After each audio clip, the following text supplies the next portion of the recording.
Good morning dear brothers and sisters in Christ. యేసుక్రీస్తు వారి శ్రేష్టమైన నామంలో మీ అందరికీ శుభాలు ప్రకటిస్తున్నాను. గత రాత్రి దేవుడు చక్కని విశ్రాంతి మనకు అనుగ్రహించారు కదా. ఈ ఉదయకాల సమయంలో మరొకసారి మనందరం ఆయన స్తుతించినట్లుగా, ఆయన సన్నుతించినట్లుగా, ఆయన గణపరిచినట్లుగా ప్రభువు మనకు అనుగ్రహించిన చక్కని అవకాశాన్ని బట్టి మరియు ఈ ప్రత్యేకమైన రోజును బట్టి మనం ప్రభువుని స్తుతించాలి. అనుదినము దేవుని కృప మరియు దేవుని వాత్సల్యత మన మీద నూతనంగా కురిపించబడుతుంది.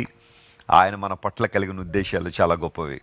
ఈరోజు అంతటిలో దేవుడు మీకు విజయాన్ని ఇవ్వాలని, పూర్ణ బలాన్ని మీకు ఇవ్వాలని, ఆధ్యాత్మిక శక్తిని మీకు ఇవ్వాలని, పరిశుద్ధాత్మ దేవుడు తన శక్తి ద్వారా మిమ్మల్ని నడిపించాలని మీకోసం చాలా బలంగా పట్టుదలగా ప్రార్థన చేస్తున్నాం. క్రైస్ట్ వర్షిప్ సెంటర్ అనేది ప్రార్థన మీద కట్టబడిన సంఘం. ప్రార్థనకు ప్రాముఖ్యత చాలా ఎక్కువ ఉంది. మీకోసం మేము ప్రార్థన చేస్తున్నాం, మా కోసం మీరు ప్రార్థన చేస్తున్నారు. మన దేవుడు ప్రార్థన ఆలకించువాడు గనుక ఆయనకే యుగముల పర్యంతం మహిమ కలుగును గాక. ఈరోజు వాగ్దానం కోసం కనిపెడుతున్నారు కదా. బైబిల్ గ్రంథం ఉందా మీ చేతిలో? తెరవండి. పరిశుద్ధ గ్రంథాలు తెరిచి కీర్తనల గ్రంథం 30వ కీర్తన మొదటి వచనాన్ని మనం చదువుకుందాం. Psalm 30 and verse 1. యెహోవా నా శత్రువులను నా విషయమై సంతోషింపనీయక నీవు నన్ను ఉద్ధరించి ఉన్నావు, అందుకై నేను నిన్ను కొనియాడుచున్నాను. నేను దేవుణ్ణి కొనియాడడానికి మరియు ఆయన్ని సన్నుతించడానికి, ఆయన్ని స్తుతించడానికి ఒక కారణం ఉంది. ఏంటి ఆ కారణం అంటే, కీర్తనకారుడు అంటున్నాడు, నా శత్రువులను నా విషయమై నువ్వు సంతోషింపనివ్వలేదు. మీకు విషయం తెలుసా? నీ పతనాన్ని చూడాలని, లేదా నీ వైఫల్యాన్ని చూడాలని, నీ బాధలు చూడాలని, నువ్వు కలవరపడితే చూడాలని, నువ్వు ఆందోళనకు గురైతే చూడాలని చాలామంది కనిపెడతా ఉంటారు. నేను ప్రభువుని నమ్మిన బిడ్డల గురించి మాట్లాడడం లేదు, కానీ ప్రభువుని ఎరిగిన వారు చాలామంది ఈ రోజుల్లో అలాంటి ఉద్దేశాలు కలిగి ఉన్నారు. నువ్వు బాధపడితే సంతోషించే వాళ్ళు చాలామంది ఉంటారు. నువ్వు ఏడుస్తుంటే పండుగ చేసుకునే వాళ్ళు చాలామంది ఉంటారు. నీకు ఆ విషయం తెలుసు కదా. అనుభవంలో చాలామంది ఈ విషయాన్ని చెప్పగలరు. అయితే కీర్తనకారుడు అంటున్నాడు, నా శత్రువులు నన్ను చూసి సంతోషించాలని చాలాసార్లు ప్రయత్నం చేశారు, కానీ ప్రభు నువ్వు అవకాశం వరకు ఇవ్వలేదు. అందును బట్టి నేను నిన్ను కొనియాడుతున్నాను, నిన్ను స్తుతిస్తున్నాను. కొనియాడుట అన్న మాట ఇంగ్లీష్లో ఎక్స్టాల్ అనే పదం ఉపయోగించబడింది. I will extol you lord. Extol అనే మాటకు హిబ్రూలో రూమ్ అనే పదం ఉంటుంది. ఆ రూమ్ అంటే అర్థం ఏంటంటే టు బి హై. నేను హెచ్చిస్తున్నాను ప్రభువా, నీ నామమును నిన్ను నేను కొనియాడుతున్నాను అంటే అర్థం ఏంటంటే అందరికన్నా హెచ్చుగా నిన్ను ఎంచుతూ ఉన్నాను. నా జీవితంలో నీకన్నా ఉన్నతమైన వారు ఎవరు లేరు. నా జీవితంలో నీకన్నా గొప్ప స్థానం ఇంకెవరికి ఇవ్వను అనేది ఆ మాట యొక్క అర్థం.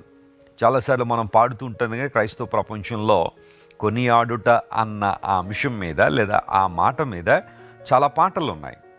ఆ పాటల యొక్క అర్థం ఏంటంటే, కొనియాడడం అంటే అర్థం ఏంటంటే ప్రభువుని ఉన్నతమైన స్థానంలో ఉంచడం, ఆయన మించి ఇంకెవరు లేరని ఒప్పుకోవడం. అలాంటి అనుభవం నీలో ఉందా? లేదా ప్రభువుకి ఎవరినైనా సమానులుగా చేసేస్తున్నావా? మన దేవుడు అసమానుడు. He's matchless. ఆయనకు సమానులు ఎవరు లేరు, ఆయన్ను మించిన వారు ఎవరు లేరు. మన జీవితాల్లో ప్రభువుకి ప్రథమ స్థానాన్ని, ఉన్నతమైన స్థానాన్ని ఇచ్చినప్పుడు ఆ జీవితం ఆశీర్వాదకరంగా ముందు కొనసాగుతుంటుంది. నేను నిన్ను కొనియాడుతున్నాను, నిన్ను ఉన్నతమైన స్థానంలో ఉంచుతున్నాను, నీకంటే ఎక్కువ నాకెవరు లేరు, ఏ విషయాన్ని కూడా నీకంటే ఎక్కువగా నేను పరిగణించట్లేదు. ఎందుకంటే నా శత్రువులను నా విషయంలో నువ్వు సంతోషింపనివ్వట్లేదు. ఎంత గొప్ప దేవుడు ఆయన. నీవు నన్ను ఉద్ధరిస్తున్నావు అనే మాట అక్కడ రాశాడు. ఉద్ధరించుట హిబ్రూలో డల్లాహ్ అనే పదం ఉపయోగించబడింది. అంటే లిఫ్టింగ్ అప్ అని అర్థం, లేవనెత్తుట. లేదా డెలివరర్ అనగా దేవుడు మనకు విడుదలిచ్చేవాడని కూడా అర్థం ఉంది. దేవుడు నిన్ను ఉద్ధరించేవాడు. ఆయన ఈ లోకానికి వచ్చిందే నిన్ను నన్ను ఉద్ధరించడానికి. అంటే అర్థం ఏంటి? ఎక్కడెక్కడో గోతుల్లో ఇరిగిపోయిన మనలను పైకి లేవనెత్తి మన జీవితాల ద్వారా ఆయన మహిమ పొందాలని ఆయనకు ప్రణాళిక అయితే ఉంది. ఈ ప్రపంచానికి, ఈ విశ్వానికి దేవునికి ఒక ప్రణాళిక ఉంది. కాబట్టి ఆ ప్రణాళికలో మనలను పాలిభాగస్తులుగా చేయాలని దేవుడు ఆశిస్తున్నాడు. నువ్వు దేవునితో పని చేయడానికి, ఆయన రాజ్య విస్తరణలో వాడబడ్డానికి, ఆయన ప్రణాళికల్లో పాలిభాగస్తుడిగా ఉండడానికి దేవుడిని ఎన్నుకున్నాడు, నిన్ను అభిషేకించాడు. ఆయన ఎంత గొప్ప దేవుడు ఆయన.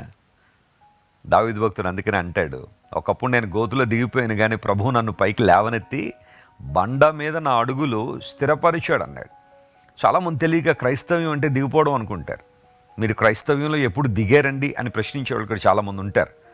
క్రైస్తవ్యం అంటే దిగిపోవడం కాదు, అట్టడుగుకు వెళ్ళిపోవడం కాదు. దిగిపోయిన మనలను ప్రభు లేవనెత్తాడు. భయంకర గోతుల్లో పడిపోయిన మనం, జగటగల దొంగ ఊబుల్లో, ఆ భయంకరత్వం తెలియకుండా పై ఆకర్షణకు లోనై ఊబుల్లో దిగిపోయిన మనలను ప్రభు తన చేయిచ్చి పైకి లాగాడు. దేవుని ఉద్దేశం ఎప్పుడూ అంతే. నీ మతం మార్చాలనో, నీ కులాన్ని మార్చాలనో, లేదా మరొకటి మార్చాలనో దేవుడి లోకానికి రాలా. అది ఆయన ఉద్దేశం కానే కాదు. ప్రేమగల దేవుడు, దయగల దేవుడు, వాత్సల్యం కలిగిన దేవుని యొక్క ఆలోచన ఎప్పుడూ కూడా నిన్ను లేవనెత్తాలనే. యేసుక్రీస్తు ప్రభుకి తన చెయ్యిచ్చి ఉన్నతమైన స్థితిలోకి వచ్చిన వాళ్ళు ప్రపంచంలో కోట్లాది మంది ఉన్నారు. నీ జీవితంలో అలాంటి అనుభవంలోకి వచ్చావా? ఆయన నిన్ను ఉద్ధరించడానికి ఇష్టపడుతున్నాడు. ఆయన నీ శత్రువులను నీ విషయంలో సంతోషింపనీయక నిన్ను ఉద్ధరించే దేవుడు ఆయన. నేను అనుకుంటాను, షడ్రక్ మేషక్ అబేద్నెగోలు దేవుని కోసం నిలబడినప్పుడు ఆనాటి రాజు నెబుకద్నెజరు వారిని అగ్నిగుండంలో పడవేశాడు. 7 ఇంతలు అగ్ని వేడి చేసి ఆ వేడిమి గల గుండంలో వారిని త్రోసివేశాడు. నిజంగా ఆ రోజు షడ్రక్ మేషక్ అబేద్నెగోలు గనుక ఆ అగ్నిలో కాలిపోయి వారు బూడిదైపోయి ఉంటే నెబుకద్నెజరు ఎంత సంతోషించేవాడో. నన్ను మించినవాడు ప్రపంచంలో లేడు, నేను ఏదనుకుంటే అది చేయగలను, ఎవ్వరూ నన్ను ఆపలేరనే బహుశా ఆలోచన అతనిలో ఉండుండేది. కానీ దేవుడు అతన్ని సంతోషింపనివ్వలేదు. కనీసం అగ్ని వాసన కూడా రాకుండా దేవుడు తన ప్రజలను కాపాడాడు. దేవుడు తన ఉద్దేశానుసారం ఆయన తన ప్రజలను కాపాడతారు. దానియేలును గనక సింహాలు తినేసి గనక ఉండుంటే ఆ సింహబోన్లో అతన్ని వేసిన వారు ఎంత సంతోషించేవారు, ఎన్ని సంబరాలు చేసుకునేవారు. కానీ దేవుడు దానియేలును తప్పించడం ద్వారా ఆ సింహాల నోళ్లను మూసి సింహబోన్లో సజీవునిగా దేవుడు దానియేలును ఉంచడం వలన శత్రువుల నోళ్లు మూతపడ్డాయి. ఎంత గొప్ప దేవుడు ఆయన. నీ శత్రువులను నీ విషయంలో సంతోషింపనివ్వక ఆయనను ఉద్ధరించే దేవుడు కనుక ఆయన వైపు చూద్దాం, నమ్మకంగా ఆయన సేవిద్దాం, మనస్ఫూర్తిగా ఆరాధిద్దాం. ఈరోజు ఈ వాగ్దానాన్ని క్లెయిమ్ చేసుకుని ప్రభువును స్తుతించండి. బలమైన కార్యాలు మీ జీవితంలో జరుగుతాయి. ప్రేమగల తండ్రి, మీరు మమ్మల్ని ఉద్ధరించే దేవుడు కనుక నీకు వందనాలు. నిన్ను కొనియాడుతున్నాం ప్రభువా. నీకంటే ఎక్కువ మా జీవితంలో ఎవరు లేరు. ఏ స్థానం ప్రభువా, నీకంటే ఉన్నతమైన స్థానాన్ని మేము ఏ ఒక్కరికి ఇవ్వలేం. నువ్వు గొప్ప దేవుడు, అర్హుడు, యోగ్యుడు కనుక నీకు వందనాలు. ఈరోజు మా ప్రియులు ఎంతమంది అయితే నాయన శత్రువుల చేత చుట్టబడి ఉన్నారో, వీరి యొక్క పతనాన్ని, వైఫల్యాన్ని, వీరి యొక్క ఆందోళన, కలవరాన్ని చూసి శత్రువులు సంతోషించాలని ఆశిస్తున్నారో, ఆ పన్నాగములను, ఆ ప్రణాళికలను యేసు నామంలో బంధిస్తున్నా ప్రభువా. నీ ప్రజలకు నీవు విజయాన్ని ఇవ్వడం ద్వారా వారిని బలపరచండి, నీ సాక్షులుగా వాడుకొనండి. ఘనతయు, మహిమయు, ప్రభావము, స్తోత్రము నిరంతరం నీకు మాత్రమే కలుగునుగాకని ప్రకటిస్తూ యేసుక్రీస్తు వారి అతి శ్రేష్టమైన ఉన్నతమైన నామం పేరట అడిగి వేడుకొనిచున్నాం తండ్రి. Amen, amen. God bless you dear friends. ఈ వీడియో మీకు ఆశీర్వాదకరంగా ఉంటే కొంతమందికి షేర్ చేయండి. ఆ విధానంలో మీరు దేవుని పరిచర్యలో వాడబడిన వారు అవుతారు. May God bless you and have a wonderful day. John అంతర్జాతీయ పరిచర్లు నిర్వహించు 4వ ప్రపంచ తెలుగు క్రైస్తవ మహాసభ తేదీ 2025 నవంబర్ 4, 5, 6 మంగళ, బుధ, గురువారములు ప్రతిరోజు ఉదయం 9 గంటలకు మరియు సాయంత్రం 6 గంటలకు. స్థలం క్రైస్ట్ వర్షిప్ సెంటర్, రాజమండ్రి. వాక్యోపదేశకులు దైవజనులు అపోస్తలులు జోసెఫ్ విజయ్ కుమార్ గారు, reverend doctor A B Joseph Kishore గారు, డాక్టర్ జాన్ వెస్లీ గారు, రెవరెండ్ శేఖర్ గారు, రెవరెండ్ శాండీ ఆండర్సన్ గారు, పాస్టర్ ఎం జ్యోతిరాజ్ గారు, రెవరెండ్ పాల్ ఇమ్మాన్యుయల్ గారు, రెవరెండ్ కాలేబ్ గారు, శ్రీమతి గ్లోరీ కాలేబ్ గారు, శ్రీమతి బ్లెస్సీ వెస్లీ గారు, శ్రీమతి నిస్సీ పాల్ గారు దేవుని వాక్యం అందించి ప్రతి ఒక్కరి కోసం ప్రత్యేక ప్రార్థనలు చేశారు. అద్భుత సందేశాలు, శక్తివంతమైన స్తుతి ఆరాధన, మధుర సంగీతం, రక్షణ సాక్ష్యములు, ప్రత్యేక ప్రార్థనలు. మరిన్ని వివరములకు సంప్రదించండి 90033377 మరియు 90033355. క్రైస్ట్ వర్షిప్ సెంటర్ ఓ బలమైన సంఘ ఉద్యమం. కొన్ని సంవత్సరాల క్రితం కేవలం 2 ప్రారంభించబడిన పరిచర్య నేడు ప్రపంచవ్యాప్తంగా లక్షలాది మందిని ప్రభావితం చేయుచున్నది. రాజమండ్రి, సికింద్రాబాద్, బెంగళూరు, నెల్లూరు, దుబాయ్, బహ్రైన్, కరీంనగర్, విశాఖపట్నం, గద్వాల్, కొవ్వూరు, మలకపల్లి, శ్రీలంక, భూటాన్, అడ్డతీగల, పాలమూరు, ఒంగోలు, బళ్ళారి, కోరుకొండ, పోతవరం, నల్లజర్ల, వెంకటరామయ్యగూడెం, మచిలీపట్నం, ఇందిరానగర్లతో పాటు అనేక గ్రామాల్లో క్రైస్ట్ వర్షిప్ సెంటర్ ఆరాధనలు జరుగుచున్నవి. వాక్య సంబంధమైన ఉజ్జీవంలో, పరిశుద్ధాత్మ సంరక్షణలో కొనసాగాలనుకునే ప్రతి ఒక్కరికి మా ప్రేమపూర్వక ఆహ్వానాన్ని అందిస్తున్నాము. రండి, ఆత్మతో సత్యముతో ప్రభువైన యేసు క్రీస్తును ఆరాధిద్దాం.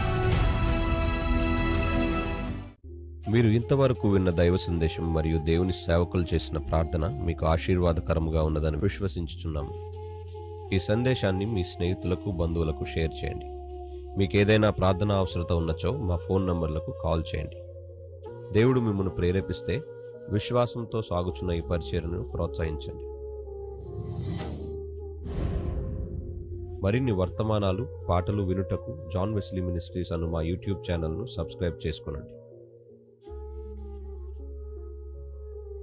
ప్రభువైన యేసుక్రీస్తు కృప మీకు తోడైండును గాక.